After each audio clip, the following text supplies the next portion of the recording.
Before we start, I would advise you to watch the episode 8 summary video I did, as that video laid the foundation for how I'm approaching the retelling.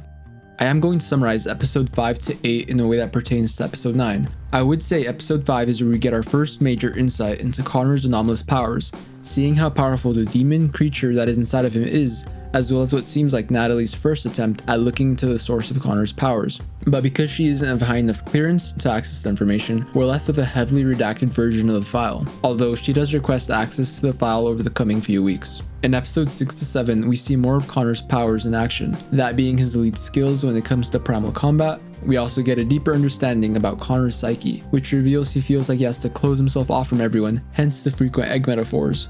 Otherwise, he would be ostracized for truly showing who he is.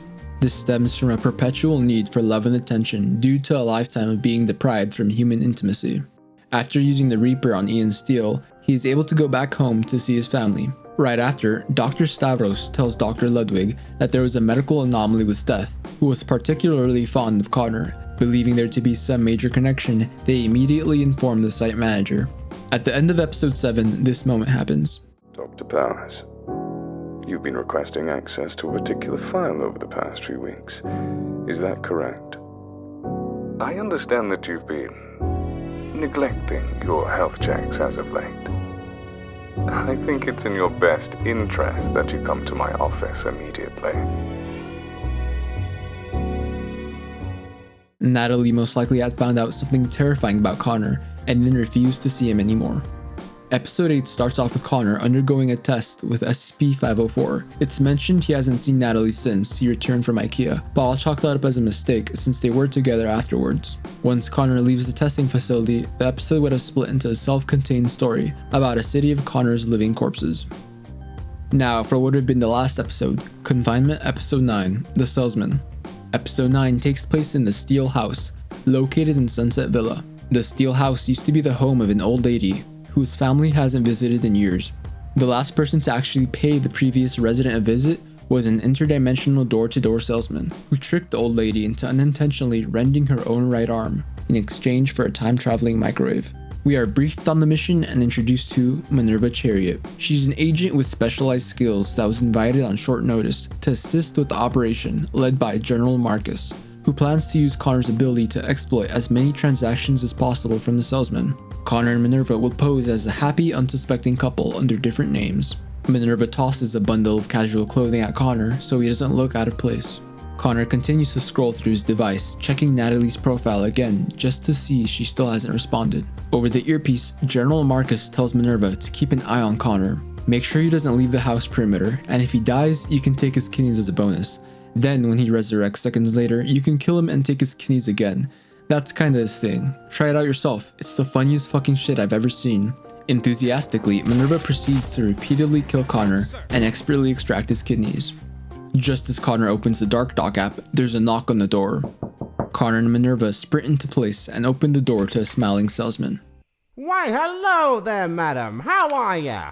Tell me, are you sick of salesmen pitching you their usual uninspired household bric-a-brac? Connor shouts, "Dude, we get it. You want to sell us weird shit and we're gonna buy weird shit, so you better start shitting weirdly before I slam the door in your face." Well, you're in luck. So I couldn't help notice that your wonderful abode is planned with a capital B. So leave it to me most. The two abruptly stopped his singing and wanted him to get to the point already. He proposes a time-traveling microwave, but Connor rejects it as they already have one that was left by the previous resident. The salesman begins to pitch a small box with a tiny handbell that when rung summons a butler to do your bidding.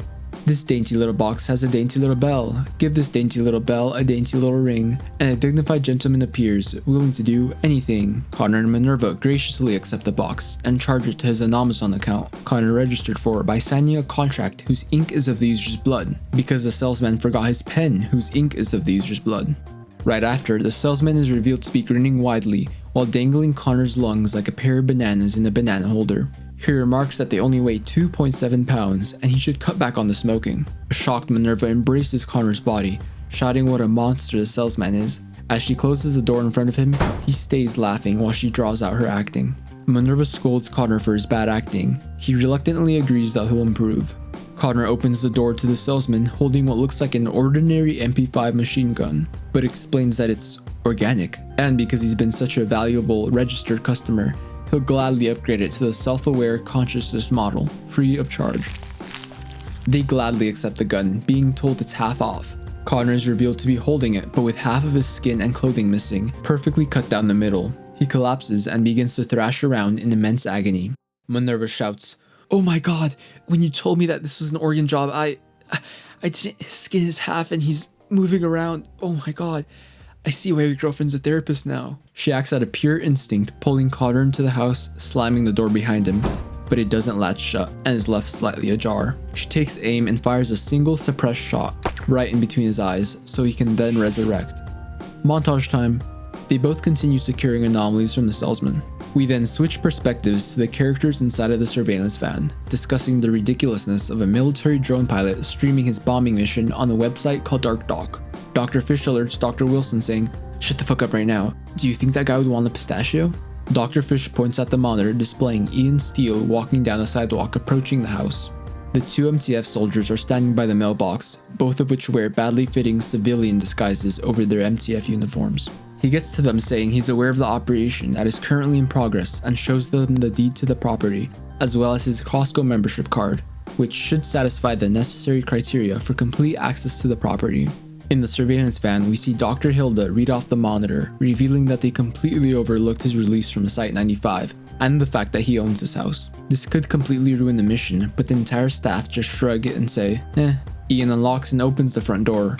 Upon entering, he sees a surprised Connor on the couch. They both confront each other, but then Ian explains who he is and that he lives here.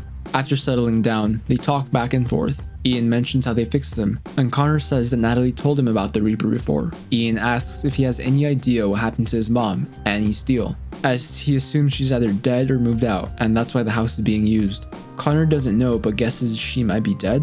Ian sets up the TV and they begin watching. Mayoral debate. My opponent claims to love America, but last Christmas, he also claimed to love his wife and dog. Jackmate. The little Labord's chameleons have grown enormously. After a couple of channels, they see Violet the famous singer performing live. Saw your car and the lot was empty. Late at night, no one could see me. She's a flower alien that escaped when the botany wing blew up. Now, because she's super famous, the facility can't arrest her anymore. Connor asks Ian again if he's truly unbothered by his mom probably being dead, but he responds saying his family used to roleplay scenarios in which one of them died to prepare them for the real thing. There's a knock on the door. Connor gestures for Ian to hide. Minerva front flips into the living room and stands by the door with Connor. They nod and open the door to see the salesman's face taking up the entire door space. The salesman congratulates them, saying you have been successfully registered as an Amazon donor. I'd like to thank you for making this so streamlined. I really shouldn't be saying this, but the last customer who lived here had some dissenting views with our business practice. But I say, one arm, one microwave. Just sign this contract here. Connor takes the highlighter and signs Greg. The salesman magically pulls Connor's eyes out of his head so they land in his hands, and in exchange gives him a small package with new interdimensional seeing eyes. As Connor leaves the living room to go try them on, Minerva asks what they are for, so the salesman explains to her that your husband has been enlisted by an Amazon headquarters and they can use someone with his kind of resourcefulness. Minerva retaliates, saying, "This moron has no right to freedom. You're a con and he's not going anywhere." The salesman responds, "Takes one to know one, Agent Minerva Santos." You and your little friends may keep playing soldier all you want, but daddy's doing business. The salesman blocks both of Minerva's punches, using his tie to punch her into the wall. With Connor coming back, he tells him he signed the wrong name, but to not fret, he has a whiteout pen that writes in the user's blood. Ian had blindsided him, breaking his neck with a baseball bat. He would have said a clever one-liner, but forgot. Suddenly, the front door behind Ian slams closed, then opens to reveal two disturbing men in gray suits. The supervisor transforms into a monster, grabs Ian, and swallows him whole. Connor is shocked. One of the supervisors is impaled with a projectile explosive and explodes. Another supervisor swipes his tie at Minerva, who backflips to a lamp, which she converts into a gun and fires at the supervisors.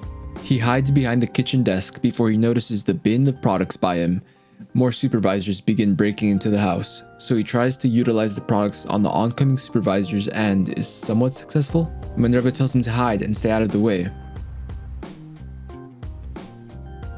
She gets behind the sentry couch and lights up the supervisors. Connor jumps out the back window into the backyard, sprinting across the grass as furniture and ammunition dance behind him. Jumping into the window of the shed, he panics. He takes a few long stairs out the window before he notices Vulcan sitting in the corner of the shed vacantly. Vulcan is surprised and excited, but inaudible. Connor and Vulcan sit across from each other in the shed. Vulcan mimes that he's the reason Connor cannot die. Connor falls to his knees in awe. Oh my god, Natalie would be so excited. I've got a lot of questions to ask. But first, we need to do something about those guys outside. Lucky for you, you're not the first silent anomaly I've interviewed. Connor and Vulcan sit comfortably in the middle of the shed. Okay, back in the Infinite IKEA, there were moments where I could fight like a badass warrior, like Agent Minerva. That was you? Vulcan mimes modestly. He then mimes Connor receiving a spear and growing diamond eyes. Oh, so this is like a muscle memory thing? Does it have to be a spear that triggers it? Vulcan mimes various ancient weapons. Right, ancient tribal shit. So guns are off the table. Vulcan shrugs. I just don't know where to get any weapons right now. Maybe we can, this little shovel, is this something?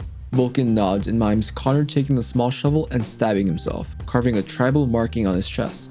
Vulcan then mimes the transformation process that follows, a giant monster destroying his aggressors.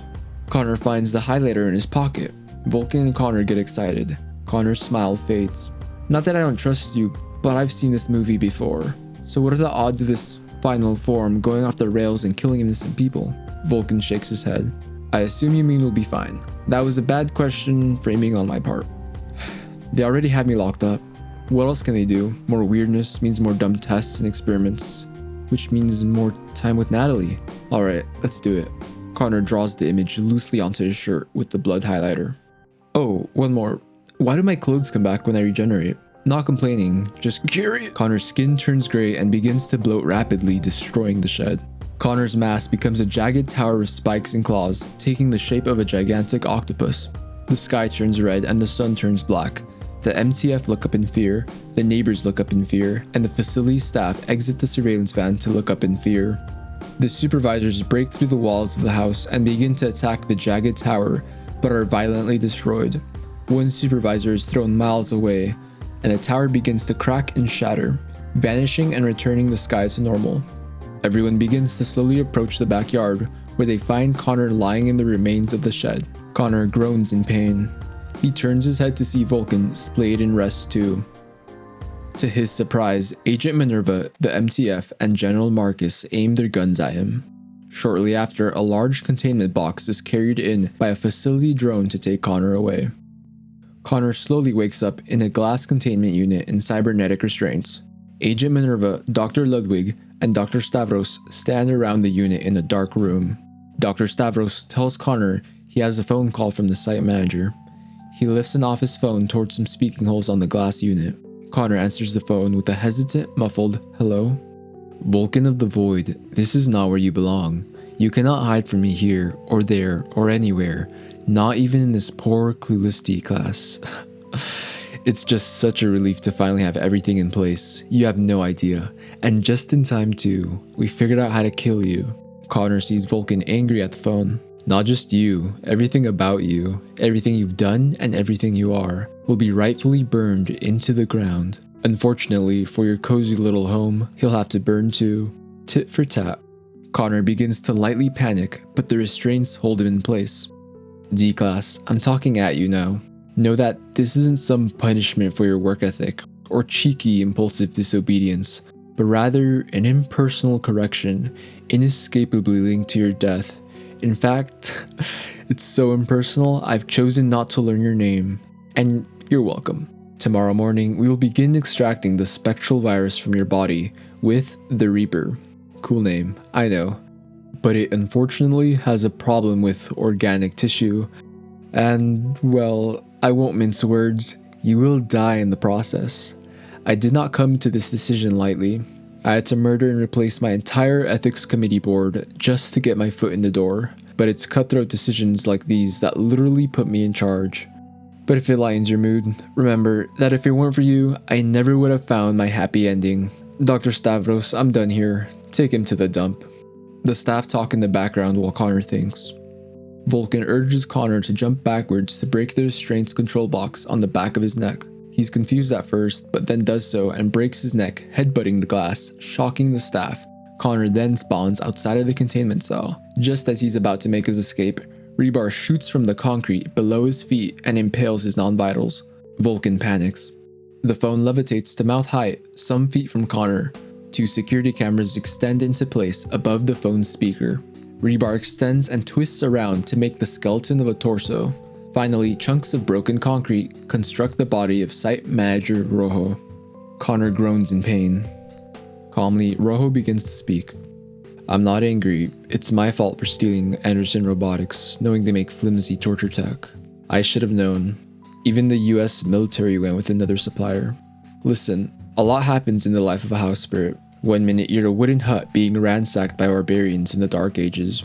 Next thing you know, you're a highly militarized fortress, containing the world's most dangerous beasts. Basically, I'm too powerful and busy to negotiate, to even consider negotiating. So, I'm just gonna be the much bigger man and kill you anyways. Would you like your last phone call? Rojo pulls the office phone out of his mouth. Time has passed and Connor's bandaged up, weakly huddled in the corner of the same glass room, but lit from the inside. Dark and empty on the outside, aside from Minerva waiting. Connor has the office phone. He looks shocked. Weakly, Connor says, "There's a parasite in your brain?" Natalie responds, "Your anomaly lays parasitic microbes deep in its victim's brain, forcing them to be attracted to the body the anomaly inhabits. It survives through human reproduction, leaving you for the newborn child. I like to think that my feelings for you go beyond these really depressing facts. It definitely feels real, but I can't ever know, and that really hurts." Connor exhales nervously. "I'm sorry." "It's not your fault. Connor, you've come a long way from hating yourself, and I'm so proud of you. I hope for nothing but happiness in your future." "Thanks." Natalie doesn't know what else to say. We cut back to Ian, clawing his way out of his supervisor's corpse. He notices his flesh is torn, revealing cybernetic parts. He complains about how cheaply his body was made and sighs. "I feel sorry for the poor idiot who has to use the Reaper next." That's all of the script we had. Now, I would try and piece together a coherent story, but it would be baseless as there's almost nothing left to go off of. So I'll just share what I have left to say about Confinement. Touching back to episode 8, in case you were confused as to what that scene was, apparently there was a cognito hazard that caused that to unfold, and the plan was to include it as a censored version for YouTube and an uncensored one for Patreon. Here's this reply by Orion that talks about the intended audience. "Even though I started watching the show back in 2018 when I was a teen, I'm an adult now, yet that jump in sexual humor from episodes 7 to 8 was very harsh, leaving most in distaste and disappointment. Another thing I wanted to point out was that the Connor in the box that was dropped by a drone saving New Meat could have been the original Connor, as Site Manager Rojo did say to take him to the dump, but I'm hesitant to say it was him as the story wouldn't make much sense that way. As for Connor's power, the warrior Ragnir that we see in this scene from the past is Connor's ancestor, who assimilated with the demon Vulcan of the Void. By accepting him, he gave up his ability to live a normal life in exchange to be in control of a powerful demon. Site Manager Rojo was likely crossed at one point by Vulcan and seeks to get revenge by killing him. He probably tried influencing the O5 Council before he just decided to murder the entire ethics committee so he could have his way. We have a bunch of different backgrounds and character designs for the different salesmen and their corresponding dimensions. Again, not sure what's going to be done, but seems like each dimension had their own version of Connor and Minerva contacting the salesman. I did hear that this was supposed to be a big chunk of the episode, them going through the dimensions or something like that, but apparently it was drastically changed or left out for Apollo's character development. I can only theorize that Connor would have escaped the Foundation and met his new love interest, Apollo, as his only reason to stay at the facility, his and Natalie's relationship, was gone. Apollo was hinted at in Tumblr posts and responses Orion would make, saying how important he will be later on, as well as emphasizing that the coming episodes will delve more into the queer experience of these two characters. It seems like a lot of people, including myself, feel like Connor being revealed as trans came out of nowhere, which part of the reason may be because Connor was in a way a self-insert for Bung, who is transgender. Now, I'm not saying there's absolutely no foreshadowing for this, as in hindsight you could say it was being discreetly introduced, but because it would have only had one episode to be revealed as a part of Connor's identity, it comes off as very unestablished. There would have been a part where Connor's alone with Vulcan in what's referred to as Connor's core that would have dove deeper into that, or at least metaphors for it. From what I've gathered, Orion, Lord Bung's co-writer, had influenced the show so that Apollo would be introduced and their self-inserts would end up together in the end. Either way, this shouldn't have affected the story's direction, despite it probably being a major part of episode 9. Although I would have liked a story where Connor ends up with Natalie and they escape going off into the sunset, the writing and direction, at least in terms of the main storyline, did seem like it could have provided a satisfying conclusion for Confinement. I tried to put in as much effort as I could into this retelling summary 3 video, as it went over the main storyline, and it's probably the only and last time anyone does something like this for the original Confinement story. So let me know what you think, and thanks for watching. Hey, oh, here he goes, either a little too high or a little too low. Got low self-esteem and vertigo, but he thinks he's fine and dandy. Hey, oh, here he goes, either a little too far or a little too close. He's pretending, but everybody knows he thinks he's fine and dandy. Hey, oh, here he goes, either a little too high or a little too low. Got low self-esteem and vertigo, but he thinks he's fine and dandy. Hey, oh, here he goes, either a little too far or a little too close. He's pretending, but everybody knows he thinks he's fine and dandy. Aw, babe, there is absolutely nothing special about you.